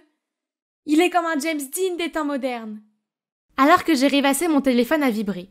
Il m'a envoyé un texto. J'ai passé un bon moment ce soir. J'organise une petite fête de bienvenue au Madison Club. J'ai entendu dire que tu y allais souvent. Si tu n'es pas occupé, tu voudrais te joindre à nous? Le Madison Club? Comme dans l'un des country clubs les plus chers de l'État? Les frais d'initiation à eux seuls coûtent 1 000 $ et cette fille est une grande voyageuse. Et ouais, voici la carte de membre VIP du Madison Club. Je sais. Mais j'avais encore des tas de questions sur la musique à poser à Roman. Juste pour cette fois, ensuite, je la rendrai sans hésiter. Maintenant, le problème suivant. Je ne peux pas porter ces tenues médiocres au Madison Club. J'ai besoin de quelque chose de sobre, mais qui a l'air cher. Si j'étais Sophia, où ferais-je mes achats? Oui, le centre commercial Crystal Lane. Le lendemain matin, je me suis rendue dans ce centre commercial exclusif avec toutes mes économies. Mais comment une robe aussi courte peut-elle coûter 5 000 $? Y a-t-il vraiment des gens qui sont prêts à payer autant pour ce minuscule tissu? Le seul article que je pouvais me permettre était une épingle à cheveux. J'ai donc serré les dents et j'ai apporté l'épingle à cheveux à la caisse avec tout l'argent que j'avais sur moi et ma carte de membre. Mais à ma grande surprise, non seulement j'ai reçu l'épingle gratuitement, mais on m'a également offert ce joli sac. Apparemment, c'était mon anniversaire. Enfin, l'anniversaire de Sophia pour être exact. Honnêtement, je me sens un peu coupable de profiter de ses services au nom de Sophia. Mais je n'ai pas dépensé son argent. Et comme ce sac est gratuit, je peux le garder, non? Le lendemain, J'ai choisi une robe simple mais jolie et mon nouveau sac magnifique et je les ai portés à l'école car j'avais prévu de me rendre directement à la fête. Quand ma meilleure amie Anna est venue me voir, elle a jeté un coup d'œil à mon sac puis est restée bouche bée incrédule. « Un sac Chanel ? Tu as vendu un rein pour l'acheter ?» Haha, c'était un cadeau. « Où as-tu eu ça ?» C'est une édition limitée pour les membres VIP du Crystal Lane Mall seulement. Crache le morceau, c'est un faux nom. Camilla et ses amis indisciplinés ont recommencé. J'ai essayé d'éloigner Anna car je ne voulais pas d'ennui, mais elle a quand même réussi à leur répondre. C'est 100% authentique. Le riche petit ami de Mélanie l'a acheté pour elle. Tu es jalouse ? Camilla a ricané, puis a dit que si je n'appelais pas mon petit ami, elle dirait à toute l'école que nous étions des menteuses tragiques. Allez Mélanie, montre-leur ce qu'est l'humiliation. Oh non, qu'est-ce que je dois faire ? Grâce au regard d'Anna qui attendait et au sourire narquois de Camilla, je n'avais pas d'autre choix que de demander à Roman de venir me chercher. Il a dit qu'il viendrait me chercher après les cours. Dès que j'ai franchi le portail de l'école, j'ai vu Roman qui attendait à côté d'une Bugatti Chiron rutilante. Il m'a salué avec un sourire puis m'a ouvert la porte. Je n'ai pas eu besoin de me retourner pour savoir que Camilla me regardait avec des yeux de braise. Après ça, elle n'osera plus me regarder de haut, n'est-ce pas ? Oh, cet endroit était encore plus somptueux que je ne l'imaginais. Alors que nous étions en avance, Roman m'a invité à chanter une chanson pendant qu'il jouait du piano. J'ai commencé à chanter et il s'est joint à moi pour harmoniser, et ce moment était génial. C'était vraiment cool de le voir plonger dans la musique. Lorsque nous avons terminé notre performance, j'ai réalisé qu'une foule s'était rassemblée autour de nous et ils ont tous éclaté en vifs applaudissements. Une voix d'ange et un musicien de génie. Quel couple parfait! Je me suis tournée vers Roman et je l'ai vu me sourire avec tendresse. Wow! Mes parents disaient que tu étais douée, mais je n'avais aucune idée que tu serais aussi incroyable. Sentant mon visage s'échauffer, je me suis rapidement excusée puis j'ai couru à la salle de bain. Enfin, une fois que je l'ai trouvé, pour me calmer. Ouais, c'était un peu confus, mais ça ne changeait rien au fait que mon cœur battait toujours à tout rompre. Cette expérience était comme un rêve éveillé, mais peut-être que je devais lui dire la vérité avant que ça n'aille trop loin. Je suis revenue pour voir Roman parler avec une fille. En me voyant arriver, Roman m'a fait signe et a dit « La voilà! Hé Sophia, je viens juste de discuter avec ta petite sœur. » Oh non, j'allais dire la vérité à Roman moi-même. Mais quand la fille s'est retournée et... Ce n'est pas Camilla ? Donc Camilla est je veux dire la sœur de Sophia ? Camilla semblait aussi surprise que moi. Elle a inventé une excuse et est partie. Ah, elle est vraiment partie sans faire de scène ? Le lendemain, je suis allée à l'école avec le portefeuille et j'ai cherché Camilla, mais je ne l'ai trouvée nulle part. Quand la dernière cloche a sonné, j'ai reçu un message d'elle qui disait « Retrouve-moi dans l'allée derrière l'école ». Je suis nerveusement arrivée au point de rendez-vous et j'ai vu Camilla qui attendait là. « Voici le portefeuille de ta sœur. Désolée de ne pas l'avoir rendu plus tôt. » Mais à ma grande surprise, elle n'a même pas pris le portefeuille. « Voleuse, tu vas payer pour ça !» Qu'est-ce qu'elle voulait dire par là ? Laisse-moi être claire, je n'ai pas volé ça. Je l'ai juste ramassé par accident, j'avais l'intention de le rendre. Alors pourquoi as-tu utilisé le nom de ma sœur et ses cartes de membre ? J'ai juste... Plus d'excuses. Voler est toujours voler. Si tu ne veux pas que tout le monde, y compris Roman, sache que tu es une voleuse d'identité, tu ferais mieux de faire ce que je dis. Tu vas chanter pour moi pour faire du playback au prochain concours de chant de la ville. Un concours de chant ?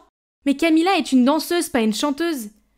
Soudain, une voix venant de derrière m'a fait sursauter. « Te voilà, Sophia, je te cherchais. » Je me suis retournée et j'ai vu le visage heureux et si mignon de Roman. Il serait tellement déçu quand il découvrirait que je lui ai menti depuis le début. Sentant mes sentiments, Camilla m'a juste souri avant de partir. « Souviens-toi de notre accord, sœur. » Il s'est avéré que Roman venait de terminer la composition d'une nouvelle chanson et qu'il voulait que j'enregistre une démo dans son studio. Mais ce n'est pas bien. J'ai hésité puis j'ai lâché. « Roman, en fait, je ne suis pas... » Roman m'a interrompu avant que je puisse finir ma phrase et m'a montré la fiche d'un prochain concours de chant. « Oh, c'est celui que Camilla a mentionné plus tôt. »« Tu devrais essayer. C'est une bonne opportunité. » J'ai secoué la tête tristement. « Mais je ne peux pas. »« Pourquoi ? Comment puis-je dire à Roman que je ne peux pas participer au concours parce que je dois aider Camilla à faire du playback ? Donc, je lui ai juste dit des conneries sur le fait d'avoir un truc familial ce jour-là. Quand je suis rentrée à la maison, j'ai décidé qu'il n'y avait qu'une seule solution. Je devais bloquer Roman. C'est la chose la plus difficile que j'ai jamais faite, mais je devais arrêter cette série de mensonges avant qu'il n'envahisse ma vie. Le jour du concours de chant, bien que j'ai préenregistré la chanson pour Camilla, elle m'a quand même traîné avec elle. C'est étrange. Elle n'avait pas l'air aussi effrontée que d'habitude. Peut-être que c'est les nerfs? Puis, au milieu de sa performance, elle a mal jugé un mouvement et son micro s'est écrasé sur le sol. Alors qu'elle se tenait là, abasourdie, ma voix continuait d'être diffusée. La salle entière est devenue silencieuse, puis lentement, les murmures ont commencé à monter. Tout le monde a pointé Camilla et j'ai entendu l'homme assis à côté de moi murmurer. « Elle a apporté plus de honte à notre famille. Comment je vais dire que c'est ma fille ?» Oh, donc c'est le père de Camilla? Et la femme assise à côté de lui, probablement sa mère, secouait également la tête avec ennui. À ce moment-là, un membre du personnel leur a dit quelque chose et j'ai pu voir leur visage devenir pâle avant qu'ils ne se précipitent hors de l'auditorium. En voyant cela, Camilla a éclaté en sanglots puis s'est précipitée hors de la scène. Bon sang, comment des parents peuvent-ils traiter leur enfant comme ça? Camilla a peut-être été une méchante fille, mais elle ne méritait pas ça. J'étais sur le point d'aller vérifier si elle allait bien quand une main m'a tirée en arrière. C'était Roman. « Mélanie, c'est ton tour !» Juste à ce moment, l'animateur de l'émission m'a appelé sur la scène par mon vrai nom. « Hein? Qu'est-ce qui se passe ?» Je me suis retournée pour regarder Roman, mais en souriant, il m'a juste souhaité bonne chance et m'a tendu le micro. Et la musique a commencé. C'était la chanson que Roman et moi avions chantée ensemble. J'ai pris une profonde inspiration pour me calmer, puis j'ai chanté de tout mon cœur. Quand j'ai terminé la performance, les 3 juges se sont levés pour applaudir et le public m'a soutenue. Oh là là, est-ce que je rêve? C'est quoi tout ça? Est-ce que tu sais qui je suis vraiment? Ouais, bien sûr. Je l'ai compris il y a longtemps. Il s'avère que le fait que je ne sache pas où sont les toilettes du country club m'a fait perdre la partie. Donc, il a fait ses recherches et a découvert que je n'étais pas vraiment Sophia. Mais comme il voulait quand même me voir, il a fait semblant de ne pas savoir pour qu'on puisse continuer comme si de rien n'était. Il a aussi vu par hasard Camilla me faire chanter pour son spectacle, alors il a décidé de m'enregistrer. En parlant de Camilla, je voulais m'assurer qu'elle allait bien. Nous avons cherché aux alentours et l'avons trouvée assise dehors, en train de pleurer. C'est bon, il y aura d'autres compétitions. Je ne pleure pas pour ça. C'est ma sœur, elle a disparu. À travers ses larmes, Camilla nous a raconté comment, dès son plus jeune âge, ses parents voulaient qu'elle et sa sœur fassent carrière dans la musique. Cependant, Camilla s'est découverte une passion pour la danse, tandis que Sophia excellait en chant, ce qui l'a rendue favorable à leurs parents. Peu importe le nombre de concours de danse remportés par Camilla, ils ont toujours négligé son talent. Et lorsqu'elle leur a annoncé avec enthousiasme qu'elle avait décroché le premier rôle dans la pièce de théâtre de l'école, ils ont continué à parler de Sophia. Alors, découragée et jalouse, Camilla a jeté le portefeuille de sa sœur, celui que j'ai accidentellement ramassé. Dans ce concours de chant, Camilla voulait gagner contre sa sœur devant leurs parents pour une fois, donc elle m'a impliquée dans son plan de playback.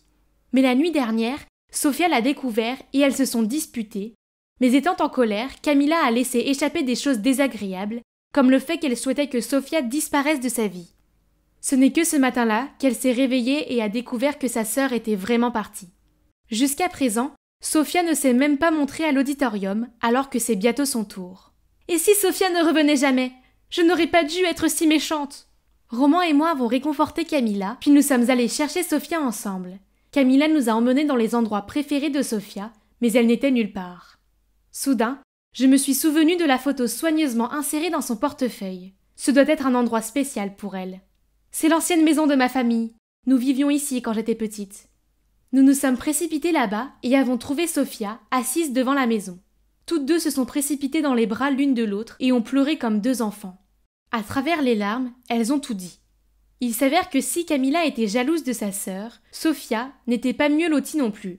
Elle était sous la pression des attentes de leurs parents depuis toujours, et elle a toujours eu pitié de Camilla à cause de tous les privilèges qu'elle avait. Tu sais, on ne peut pas juger un poisson par sa capacité à grapper à un arbre. Si chanter est ta passion, n'hésite pas à la vivre pleinement. Mais si ce n'est pas le cas, n'aie pas peur de poursuivre ce qui te rend heureuse. Je veux dire, tu es en fait une danseuse vraiment géniale. Donc, à la fin, Sophia et Camilla se sont réconciliées. Après une grosse dispute avec leurs parents, les 2 sœurs ont été libres de poursuivre leur propre passion. Camilla s'est concentrée sur la danse, tandis que Sophia et ses amis ont formé un groupe indépendant comme elle l'avait toujours voulu. Quant à moi, eh bien... j'ai appris une leçon que si vous trouvez un objet perdu, apportez-le immédiatement au poste de police. Heureusement pour moi, tout ne s'est pas si mal passé. J'ai aidé 2 sœurs à trouver la paix, et je me suis même offert ce beau musée. Je suis debout au milieu de la pièce, portant cette robe extravagante et un masque pailleté. Tous les yeux sont rivés sur moi, mais je peux sentir à quel point ils ne sont pas authentiques. C'est censé être mes 16 ans, et pourtant, tous ces invités sont de parfaits inconnus. Ah, c'est la faute de cette ordure de Grégory. En fait, c'est à lui que l'on doit cette fête extravagante. Oh, salut, je suis Vivienne, mais mes amis m'appellent Vive. Ma mère, Jacqueline Mars, est l'une des personnes les plus riches du monde. Donc j'ai grandi en pensant que des maisons massives, des piscines gigantesques et un étage entièrement réservé aux jouets étaient la norme. Enfin, jusqu'à mes 10 ans. Ce jour-là, je jouais dans ma maison de poupée grandeur nature quand j'ai entendu parler de l'autre côté de la clôture. J'ai jeté un coup d'œil par-dessus et j'ai vu une femme et une fille d'environ mon âge qui avaient l'air un peu bizarres. Curieuse, j'ai pris la parole. « Et vous, pourquoi vous êtes habillés si bizarrement ?»« Pardon ? Qu'est-ce que tu as dit ? Vous n'avez même pas de chaussures, c'est tellement bête. »« C'est toi l'idiote ! Je parie que tu n'as jamais goûté ça avant, alors essaye !» Les enfants riches et gâtés comme toi regardent toujours les autres de haut alors qu'en fait, vous n'êtes d'aucune utilité pour la société. Je suis restée là abasourdie pendant que la sécurité les faisait fuir. Je n'ai jamais voulu l'offenser, j'étais juste curieuse. Je me suis donc précipitée à l'intérieur pour demander à maman ce qu'il en était. « Oh, chérie, tout le monde ne peut pas être aussi riche que nous. Cela signifie que tu n'as pas à te soucier de quoi que ce soit. Va jouer pour que maman puisse travailler, d'accord ?» Encore aujourd'hui, les mots de maman résonnent encore dans mes oreilles. J'ai grandi et j'en veux à la richesse de ma famille. Je voulais juste être un enfant normal. C'est pourquoi lorsque je suis arrivée au collège, j'ai convaincu maman de me laisser transférer de mon école privée à une école publique et d'effacer tout ce qui me concernait en ligne afin que personne ne sache pour ma famille influente. Je prends le bus à l'école, j'achète des vêtements dans des friperies et je prépare mon propre déjeuner au lieu d'apporter le plat gastronomique des chefs. Une vie parfaitement normale jusqu'à ce que Grégory, le soi-disant petit ami de maman, se pointe. Il fourre son gros nez partout. Grâce à lui, maman n'a pas cessé de me harceler sur ma tenue vestimentaire, sur mon école publique minable ou sur le fait que je dois arrêter de fréquenter les enfants médiocres. Ah, il me rend folle! Il a même donné à maman l'idée de me faire une fête d'anniversaire pour mes 16 ans. Je déteste l'intention, maman le sait, mais ce que Grégory veut, Grégory l'obtient. Ça pourrait être l'occasion de la présenter à la société et de gagner de nouveaux associés. Ce serait bien lorsqu'elle reprendra les affaires dans le futur, bla bla bla. S'il vous plaît, la seule chose qui intéresse cet homme, c'est lui-même et ses associés, pas les miens. Finalement, j'ai accepté le bal masqué à une condition. Que maman arrête de se mêler de qui je dois ou ne dois pas fréquenter, surtout mes amis à l'école. Et cela nous amène au présent, au moment où l'hôte annonce qu'il est temps pour... Ma première danse ? Hein ? Ma quoi maintenant ? Ah, Grégory ! Je regardais confusément autour de moi pour trouver un partenaire, quand soudain une main m'a attrapée. Fille de l'anniversaire, viens danser avec moi. Ah, quel sale type ! Lâchez-moi ! Est-ce que quelqu'un peut m'aider ? Soudain, un garçon d'environ mon âge est apparu. Oh mon Dieu, il a les plus beaux yeux gris que j'ai jamais vus. Excusez-moi, monsieur, je crois que la dame a accepté d'avoir sa première danse avec moi. Merci, bel étranger. Pendant que nous dansions, je ne pouvais pas m'empêcher de regarder dans ses yeux magnifiques. Nous étions sur le point de quitter la piste de danse quand il m'a murmuré « Attends ici, je reviens tout de suite ». Qui aurait cru qu'une fête superficielle comme celle-ci me mènerait à l'homme idéal ? Soudain, j'ai entendu un claquement derrière moi et quand je me suis retournée, mon masque est tombé. Oh non, un paparazzi a coupé la ficelle de mon masque. J'ai essayé de couvrir mon visage avec mes mains, mais ça n'a servi à rien. Heureusement, maman s'est précipitée et m'a caché derrière elle. Désolée tout le monde, mais la fête est terminée. Nous avons passé un bon moment et nous espérons vous revoir tous bientôt. Puis elle m'a ramenée dans ma chambre pendant que la sécurité montrait à tout le monde la sortie. À partir de ce moment-là, ma vie ordinaire a pris fin pour de bon. Mon visage a été placardé sur Internet comme étant la fille de la milliardaire Jacqueline Mars. Maintenant, tout le monde me regarde bizarrement à l'école. Je ne comprends pas, les gars. Je suis toujours la même Vive. Oh, mes meilleurs amis sont là. Ils vont sûrement me soutenir, n'est-ce pas ? Mais non. Quand je me suis approchée d'eux, ils ont pété les plombs en me disant que je ne leur faisais pas assez confiance pour leur avouer mon passé. Alors à partir de maintenant, nous ne sommes plus amis. C'est tellement injuste. Je n'ai jamais rien demandé de tout ça. J'essuie mes larmes, j'essaie de faire comme si rien ne s'était passé. Hein ? Qu'est-ce que c'est? Il y a un mot posé sur mes livres qui dit « Hé, c'est moi, le gars de ta fête d'anniversaire. Je suis vraiment désolée pour ce qui t'est arrivé. Si tu as besoin de parler à quelqu'un, envoie-moi un SMS quand tu veux. » Oh, donc il est de notre école? Wow. Juste quand je pensais que personne n'était là pour moi, il est réapparu. Mais il n'y a pas de nom. Il joue toujours à ce jeu mystérieux? Ok, je vais juste l'appeler mon chevalier masqué alors. Depuis ce jour, on s'envoie des textos sans arrêt. Il me comprend, ma situation familiale, mes amis, tout. Une fois, il a même glissé secrètement un billet de concert de Blackpink dans mon sac, car je lui avais dit une fois que j'étais leur fan absolu. Une autre fois, il m'a envoyé une carte cadeau chez mon glacier préféré, Ben & Jerry's, juste pour me remonter le moral lors d'une mauvaise journée. Oh! Cette glace est délicieuse, mais je ne peux m'empêcher de souhaiter que le chevalier masqué soit là avec moi. Tout ce que je sais, c'est qu'il a les plus beaux yeux gris et de superbes cheveux noirs. Oh, en parlant du diable. Hey, j'ai une surprise pour toi pour la Saint-Valentin. J'espère que tu es aussi excitée de me voir que je le suis de te voir. Je vais enfin pouvoir rencontrer le garçon dont je suis folle. J'ai hâte! Le jour de la Saint-Valentin, j'étais en cours d'anglais et je regardais par la fenêtre en pensant à mon chevalier masqué. Je me demande à quoi il ressemble. Mesdames, je vous ai apporté vos roses de la Saint-Valentin. Voici, Vive. C'est ça doit être de lui. Joyeuse Saint-Valentin. Goûte à la rose et rejoins-moi à la piscine. X. J'ai rapidement déballé le bonbon, l'ai mis dans ma bouche et me suis précipitée pour rencontrer l'homme de mes rêves. Où était-il? Quand j'ai essayé de l'appeler, la pièce a commencé à tourner. J'ai vu les contours d'une silhouette noire floue, puis... Oh! Ma tête me fait mal. Où suis-je? Et à qui est la main que je tiens? Attendez, ses yeux... Il doit être... Dieu merci, tu es réveillée. Et es-tu celui... Qui a dansé avec toi la fête d'anniversaire? En chair et en os. Je m'appelle Jérémia, au fait. J'avais de plus grands espoirs pour notre première rencontre, mais bon. Il s'avère qu'il a toujours su que j'étais dans la même école que lui. Mais il était un peu intimidé par l'influence de ma famille, alors il a décidé d'apprendre à me connaître d'abord par texto. Il a dit que les flics avaient trouvé une sorte de substance somnifère dans mon bonbon à la rose. Avant que je puisse l'interroger davantage, ma mère a fait irruption dans la pièce et m'a prise dans ses bras. Après s'être assurée que j'allais bien, elle s'est tournée vers Jérémia et a dit « Vous avez sauvé ma fille. Pour cela, je ne pourrai jamais vous remercier assez. Rejoignez-nous pour le dîner demain soir. » Jérémia semblait hésiter au début, mais il a ensuite hoché la tête en signe d'accord. Le dîner ne s'est pas déroulé comme prévu. Entre l'interrogatoire flagrant de maman et les regards menaçants de Grégory, je pouvais sentir le malaise de Jérémia. Puis, quand Jérémia a demandé où étaient les toilettes, Grégory a insisté pour lui montrer. Quand Jérémia est revenu, il semblait perturbé et s'est excusé pour partir. Grrr, qu'est-ce que c'est agaçant, Grégory lui avait dit. J'ai rapidement suivi Jérémia et je me suis excusée, mais il a juste souri et m'a proposé de venir me chercher à l'école demain. Les flics n'ont pas encore trouvé le coupable, donc à partir de maintenant, je serai ton tuteur. Comme c'est gentil. Après ça, j'ai traîné avec lui tous les jours. Super, non? Mais ce n'était pas la même chose que lorsqu'on s'envoyait des textos. À l'époque, nous avions une connexion profonde. Maintenant, c'est juste comme deux amis qui traînent ensemble. Oh, sans parler d'Olivia, l'amie d'enfance de Jérémia, qui ne semble pas pouvoir le laisser tranquille plus de 2 secondes.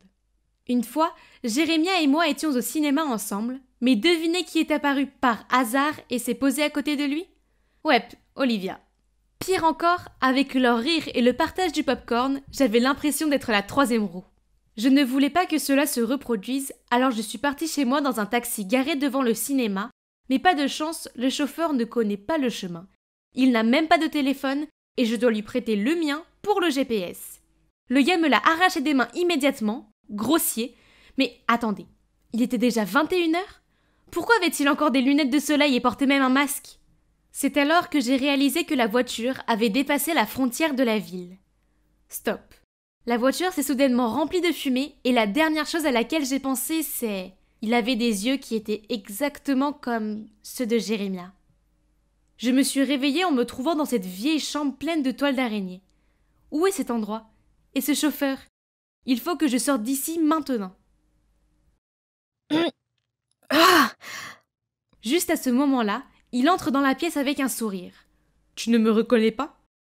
Veux-tu danser à nouveau avec moi? Parce que j'adorerais ça. Qu'est-ce qui se passe en ce moment? Ce qu'il vient de dire, ça veut dire qu'il est le vrai chevalier masqué? C'est peut-être pour ça que je ne me sens pas liée à Jérémia? Pourquoi Jérémia m'a menti alors? Tant de questions ont surgi dans ma tête, puis soudain j'ai entendu une voiture s'arrêter dehors. Ce type est immédiatement allé vérifier. C'est peut-être ma chance de m'échapper. Le temps que je descende, j'ai vu le chauffeur parler à Jérémia, alors je me suis cachée derrière la porte et j'ai regardé. Cameron, arrête ça. Se venger de notre père est une chose, mais là, c'est un pas de trop. Ramène Viv à sa famille et mets fin à tout ça. Je sais que ça a l'air mauvais, mais crois-moi, je ne ferai jamais de mal à Viv. Je ne voulais pas qu'elle tombe dans la piscine. C'est pourquoi j'ai sauté pour la sauver. Mais j'ai besoin d'elle comme appât, pour montrer ce qu'est cet abruti de Grégory. Il ne mérite pas d'être notre père. Je m'étouffe sous le choc. Grégory est leur père? Et ce Cameron est celui qui m'a sauvée? Pas Jérémia? N'oublie pas qu'il nous a abandonnés quand maman a frôlé la mort, puis a pris toutes nos affaires et propriétés, même notre maison, nous laissant sans défense. Cet imbécile mérite tout ce qui lui arrive. J'essayais d'assimiler tout ça quand une autre voiture est arrivée, celle de Grégory. Je me suis cachée sous les escaliers avant qu'il n'entre avec une bande de gardes du corps. Cameron, Jérémia, mes fils, vous avez grandi si vite. Allons droit au but. Rends-nous l'entreprise et ce qui nous revient de droit, et nous laisserons partir ta belle-fille. Ah, en effet, tel père, tel fils. Très intelligent, mais encore amateur, mes garçons. Vous voyez, cette fille n'est qu'un obstacle qui me bloque le chemin vers l'héritage. Alors, s'il vous plaît, ne vous gênez pas pour vous occuper de cette petite demoiselle ennuyeuse. Ne crains-tu pas que nous explosions tout ce que tu viens de dire? Et qui va te croire maintenant? Jacqueline est hypnotisée par moi, donc elle croira tout ce que je dis. Ce serpent, comment ose-t-il parler de ma mère comme ça? Incapable de contenir ma rage, j'ai sauté de ma cachette et j'ai crié sur Grégory. Qu'est-ce que tu as dit sur ma mère, espèce de traître gluant et menteur? Ravi d'avoir parlé avec vous tous, mais le plaisir de s'arrêter ici. Au revoir. Les gardes se sont précipités en avant sur le point de m'attacher, quand les flics ont cassé la porte en entrant, et derrière eux se trouvait maman. Arrête-toi tout de suite! Comment oses-tu faire ça, ma fille? Le visage de Grégory est devenu plus pâle qu'un fantôme, alors qu'il marmonnait. Jackie, chérie, pourquoi tu es là? Mais juste à temps pour sauver notre bébé Vivienne. Arrête ton numéro, j'ai déjà entendu tout ce que tu as dit et tu vas aller en prison pour un long moment. Puis les flics l'ont amené avec ses gardes malhonnêtes. En voyant maman, j'étais si heureuse que je me suis précipitée pour l'embrasser. Il s'avère que son enquête sur l'incident de la piscine l'a conduite à Cameron, et quand elle l'a confronté, il a fini par tout lui dire. Ils ont mis au point un plan pour attraper Grégory en flagrant délit. Maman et les flics attendaient en embuscade dans le coin que Grégory se montre, puis, eh bien, vous connaissez la suite. Beaucoup de choses se sont passées en 3 mois. Maman a enfin terminé toutes les démarches juridiques et la propriété que Grégory avait fusionnée avec la sienne pour gagner sa confiance est maintenant rendue à Cameron et Jérémia. J'ai réalisé que être riche n'est pas une mauvaise chose. Surtout que cela signifie qu'avec une telle influence, je peux aider d'autres personnes moins fortunées et vraiment faire la différence. Maintenant, j'aide maman dans son entreprise et ses activités caritatives et j'aime vraiment ça. Je suis fière de ma mère magnifique qui travaille dur et je suis fière de qui je suis. Et devinez quoi? J'ai maintenant de vrais amis qui m'aiment pour ce que je suis. Quant à Jérémia, eh bien, il s'est excusé pour tout. Il avait peur que son frère me fasse du mal, alors il a menti pour me protéger. On s'est réconciliés et devenus les meilleurs amis du monde. Je ne suis pas sûre de pouvoir en dire autant de son frère. Il a fait tout ce qu'il a pu pour me demander pardon, mais je ne peux pas. Puis un jour, Jérémia m'a demandé de passer chez lui pour rendre visite à sa mère. Elle m'a supplié de ne pas penser du mal de ses garçons, surtout de Cameron. Il est amoureux de toi, tu sais. Il parle toujours de toi et de comment il aurait aimé que les choses soient différentes. Oh là là, ces mots commencent à avoir un effet sur moi.